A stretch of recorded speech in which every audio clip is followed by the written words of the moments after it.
జై శ్రీరామ్, జై శ్రీకృష్ణ. నేను మీ రాణాశంకర్. అందరూ ఎలా ఉన్నారు? బాగున్నారా? అంటే ఈ రోజు విషయం ఏంటిదంటే హనుమాన్ చాలీస గురించి ఒక చిన్న విషయం. ఇప్పుడు మనం హనుమాన్ చాలీసని చదవాలి అంటే కొంతమంది ఎలా చదువుతున్నారంటే ముందు దోహాన్ని వదిలేస్తారు, తర్వాత షాపాయిని వదిలేస్తారు. ఓన్లీ ఆ మధ్యలో ఉన్న ఓన్లీ చాలీసాని మాత్రమే చదువుతారు. అది కూడా ఎలా చదువుతారంటే అసలు ఎవరికి అర్థం కాదు. జయ హనుమాన్ జ్ఞాన గుణసాగర జై కపీషతి విలోక విజాగర రామదూతాతులిత బలధామ ఆంజని పుత్ర పవన సుతనామ మహావీర విక్రమ. అది మంత్రాలు చదువుతున్నారు, హనుమాన్ చాలీస చదువుతున్నారు. మిగిలిన వాళ్ళకి చదవాలి అంటే మన కొంతమంది భక్తులకి చదవాలి అని ఉంటారు. కానీ వాళ్ళకి అసలు ఇది ఎట్లా చదవాలి ఏంది మీరు చదివే ఆ స్పీడ్కి వాళ్ళకి అది అర్థం కాదు. ఇక ఏదో వాళ్ళు శ్రీ ఆంజనేయం ప్రసన్నాంజనేయం అంత మంచిగా జరిగేటట్టు చూడు స్వామి అని చెప్పేసి అక్కడ పోదు.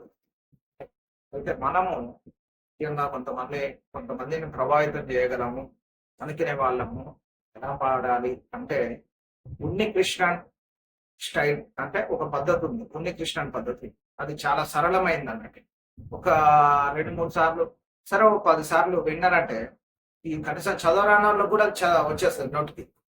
అట్లా ఉంటుంది అన్నట్టు. మనం చదివే పద్ధతి కూడా వాళ్ళకి ఎప్పుడు చాలా నిదానంగా మంచిగా చదివి వినిపిస్తే చాలా బాగుంటుంది. సో మామూలుగా కొంతవరకు చదువుకుందాం. శ్రీ గురు చరణ సరోజ రజ నిజ మనం కుజ సుధారి పరణవు రఘువర విమల యశ యోదాయక ఫలచారి బుద్ధిహీనతను జానికే సుమిరౌ పవన కుమార్ బల బుద్ధి విద్యా దేహు మోహి వరహు కలేశ విహార.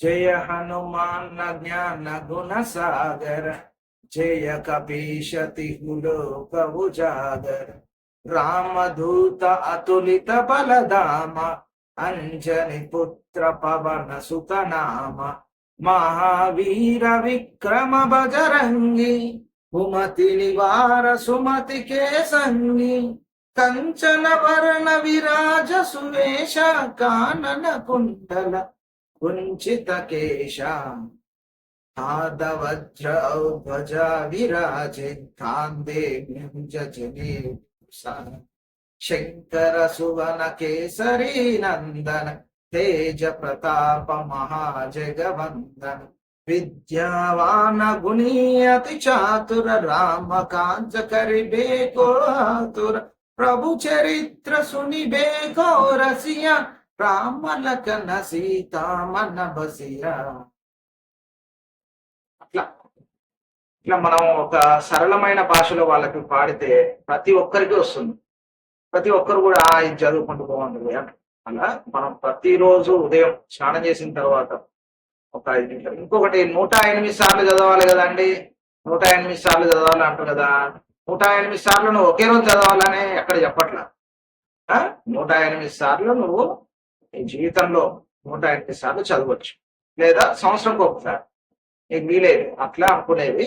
365 రోజుల్లో 108 రోజుల్లో మన ఈ 108 సార్లు హనుమాన్ చాలీస చదివితే మనం మీరు ఏదైనా కార్యక్రమానికి వెళ్ళేటప్పుడు, ఏదైనా సమస్యాత్మకమైన కార్యక్రమానికి వెళ్ళేటప్పుడు కానీ, ఏదైనా ఇంట్లో భయంగా ఉన్నప్పుడు కానీ చదివితే చాలా బాగుంది.